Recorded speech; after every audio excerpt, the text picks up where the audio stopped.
Olha, só o Lampião aqui, rapaz, o primo do vovô. Vovô é o tio do Chico Limão, rapaz. Rapaz, chegou umzinho.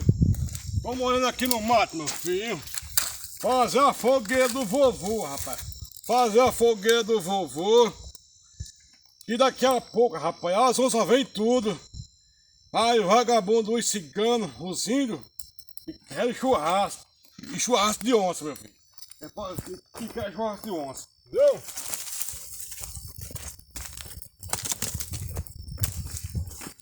Aí a gente vai fazer a fogueirinha nossa aqui. Entendeu? É, rapaz. Daqui a pouco os índios tá chegando por aí, cara. Aí depois a gente começa a dançar chachado. É. Aqui é o vovô, rapaz, primo do Chico Limão. Deixa se esconder. Tá vendo o cara aí, meu filho? Opa, tô se escondendo, olha. Eita, meu filho, apareceu. O que você quer aí, meu filho? O que você quer? Aqui só vem pessoa indígena.